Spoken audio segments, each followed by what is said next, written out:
Hey, what's up guys? Brian Bedone here of Quiet Punch, the creator and founder. We're in the Quiet Punch corner. So last time we did the beginner footwork. Today we're gonna go over beginner punches. All right, so we're gonna break down the boxing punches, make it really simple, easy to understand. Again, this is beginner. So if you already know what you're doing, this is gonna be a very slow pace. So you wanna look out for when we do say an intermediate or advanced session, but right now it's just beginner. This is for people who are very new to boxing. Maybe you've taken a class before, maybe taken a rumble class or an overthrow class or an actual group class, and they want to learn a little more. Maybe they didn't really get the foundation yet, so it's going to break it down for you guys. Right now we're going to go over as if you were right-handed, which is the majority of people. Obviously we have our lefties. I'm going to step back here just so you can see my feet too. So as a right-hander, I'm going to have my power in the back, right? So this is my strength here, my right hand. With that is actually a good way to even get the footwork. I know we did this last time. So imagine staying square like this, and then you're gonna take that strong hand and that strong leg and just push it in the back, all right? Notice I'm gonna turn my foot just a little bit, so I'm not pointed directly forward. It's a little bit of an angle. The back foot is on the toes, all right? So for the hands, just again, going over the stance real quick, we're gonna make sure that the elbows stay in. The reason with the elbows staying in is it protects the ribs, all right? And the hands protect the chin. And my chin is just a little bit tucked. I'm not like stuck to my chest like this, but it's just a little bit down. So I'm almost looking out the top of my head and not just directly on. That way it's more forehead and chin is protected, all right? So the first punch we always go over, everybody always talks about this, is the jab.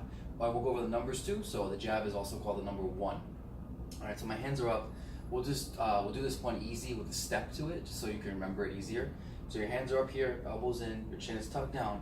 With this step, I'm gonna step with my lead foot, and I'm gonna time it. So imagine that almost like my hand is tied like a string to my foot. So as my foot steps, my hand comes out, all right? But notice when I let the hand out, notice the rotation. Notice my thumb is on the side.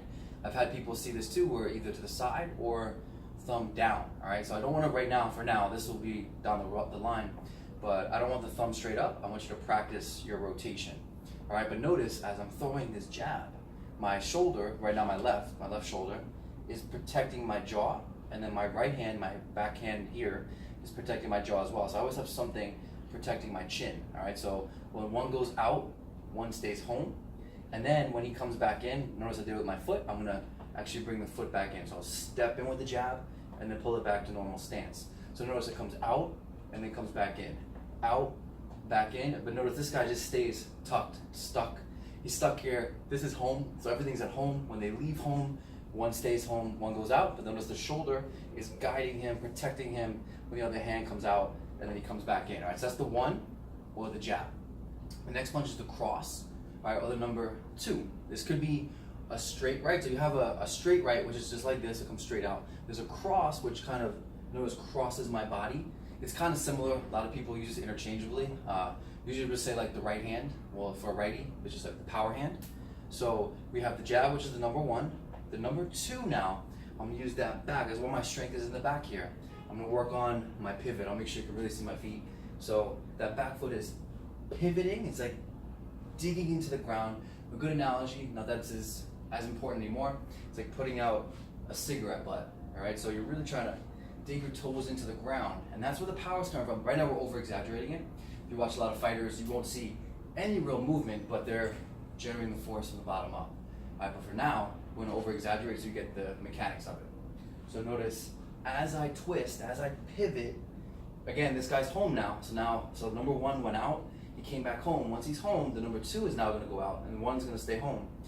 He twists out, notice my hip, notice how I'm generating the force in my body, and again, look, my rear shoulder now is protecting my chin, while the hand is stuck here. And then he comes back in, and same rotation with the hand, notice thumb on the side, or thumb a little bit facing down, all right? So it's the 1, and then the 2. So notice I have a little step with the 1, I'll pull him back in, and I'm gonna pivot with that back foot, all right? So my power is generating from my body.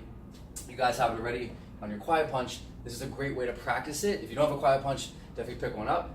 But if you do, especially for your jab, you can, notice I can practice the snap. And this is the beauty of the bag, is that we practice the snap of the punch. It's not a heavy bag, so I don't need to be trying to kill it. I want to try and get the rhythm. Notice I get the little snap and then I pull it back.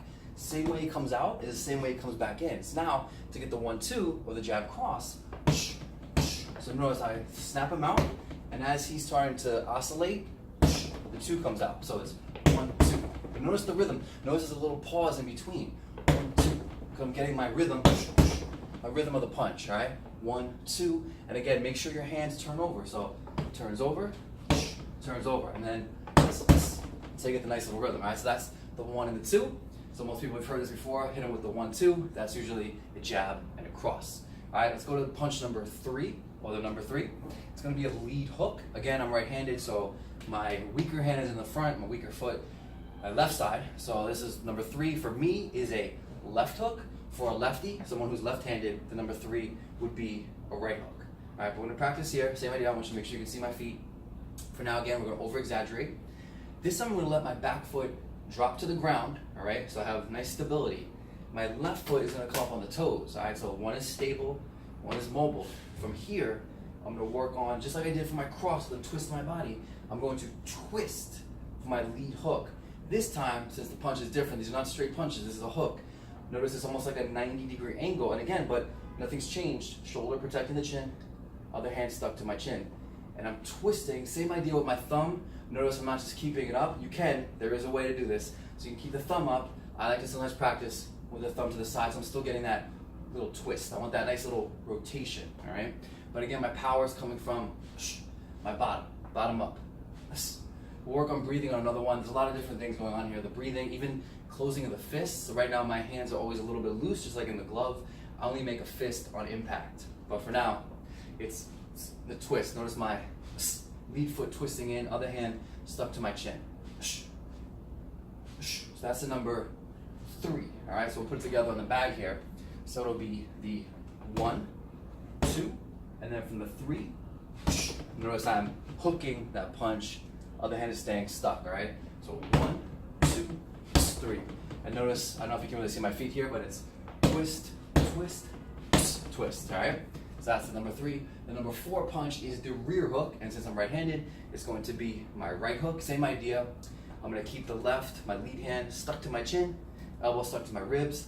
This one comes from the power from my twist. I turn it over, and again, notice the shoulder protecting the chin, the other hand protecting the chin. All right, so it's 1, 2, 3, and notice my foot, he twists back. All right, so the cool part is, especially transitioning your body weight, the number 3 leads right into the number 4. All right, so again, let's put it on the back. So it'll be 1, 2, 3, and then we're gonna come back with the 4. Notice I'm hooking on the bag. I'm aiming for the center just to keep the rhythm of the bag. All right, so 1, 2, 3, 4. All right, let's go over the number 5 punch, which is going to be my lead uppercut. All right, so we have right now we have 1, 2, 3, 4. Number 5 is going to transition off of this. Notice my hand's going to come back, and as this foot lands to the ground, number 5 takes over, and I pivot off that foot, and the uppercut comes up. The uppercut is a punch that gets underneath. All right, so if somebody had a guard like this, the uppercut usually tries to split the guard, come up the middle, hit somebody underneath the chin. I know it sounds violent, but in the sport, in the context of the sport, it's not. It's a beautiful, beautiful punch, especially if it's done correctly. So again, it's now we have the 1, the 2 with the pivot, the 3 with the pivot, 4 with the pivot, and then we're gonna add the 5. So notice my right hand's gonna come back here as I pull it in. He transitions over. All right, that's the 5. Let's put it on the bag. Same idea. So we got 1, 2, 3, 4, 5. Notice the transition. Notice my other hand stays stuck to my chin. 1, 2, 3, 4, 5. All right, and the last punch, you guessed it, is going to be the 6, which is the rear uppercut. Same mechanics as before. This time my back foot now twists, and notice my hand comes up, same idea, and the left hand, my lead hand, is stuck to my chin. So put them all together. 1, 2, 3, 4, 5, 6. All right, those are the 6 basic punches. A lot of modifications. We got bolos, we have overhands, we have, as Melvin called it, the Scotty boy. We got a lot of different punches, different combinations, different ways to throw them, different angles, different feinting, all that stuff. Again, this is just the beginner punches. So let's break it down. All the punches, all 6 punches on the bag. So we've got the 1, the 2, the 3, the 4, the 5, and the 6. All right, again, it's 1, 2, 3, 4, 5, 6. Notice the rhythm of the bag. So 1, 2, 3, 4, 5, 6. Those are your 6 punches on the back.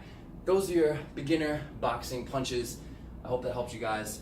We're gonna have other sessions, other versions of the Quiet Punch Corner, a little more advanced. So make sure you put comments. I'm gonna make sure this is on YouTube. This will be within the app. I'm sure you'll see it on social media too. But thanks for tuning in, and I'll see you guys soon.